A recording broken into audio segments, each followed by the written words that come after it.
ही गोष्ट आहे माझ्या गजूची आणि त्याच्या चिमुकल्या भावाची. गणपती आले की मुलांची वेगळीच चंगळ आणि खास मोदकांची फरमाईश. माझा गजू तेव्हा अगदीच 7-1 वर्षांचा असावा.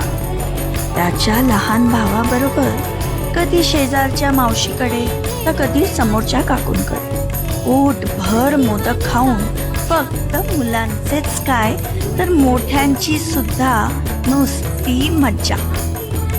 नाव बाप्पांचं आणि चंगळ मात्र आपली सर्वांचीच, नाही का?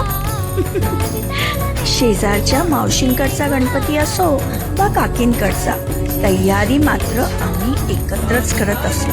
त्यामुळे बाप्पाची भरपूर मनोभावे सेवा होत असे. गप्पांसोबत आम्ही बायका केव्हाच सुंदर सुबक मोदकांना आकार देत असू याचा पत्ताच लागत नसे. कधी माव्याचे तर कधी पंचखाद्याचे, तर कधी सुक्या खोबऱ्याचे, तर कधी ओल्या नारळाचे उकडीचे मोदक. सगळ्यांचा वेगळाच हुरूप आणि त्यात सगळ्यात सुगरिणी, मग काय पाहायलाच नको.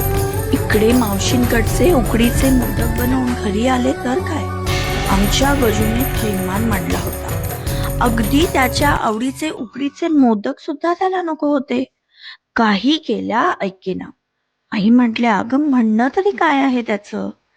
आता काय सांगणार, आमच्या गजूने हट्टच धरला. आपण पण बाप्पा आणायचाच. आणि दादाला पाहून माझा चिमुकला सुद्धा, हो आई आणूयात ना, आम्हाला बाप्पा हवाच आहे आणि आम्ही करू ना बाप्पाचं सर्व. त्यांचं मन मोडवेना तेव्हा ठरवलं, चला यंदा बाप्पा आणायचाच. बाप्पाला घरी आणताना मुलांच्या डोळ्यातली चमक पाहून माझेच डोळे भरून आले. पहिलंच वर्ष म्हणून 1.5 दिवसाचा गणपती ठेवायचं असं ठरवलं.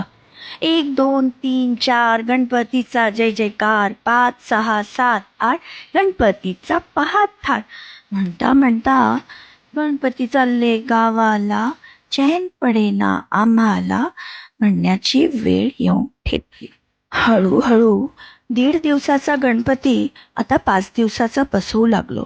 पण खरं सांगायचं तर 1.5 असो वा 11, बाप्पा आले की वेळ कुठे निघून जातो हे कळतच नाही. असो, पण मला माहित आहे बाप्पांचे भरपूर लाड करता करता तुम्ही मस्त मोदक फस्त केले असणार. तेव्हा तुमचे फेवरेट मोदक लगेच कमेंट करून सांगा आणि मोठ्याने बोला, गणपती बाप्पा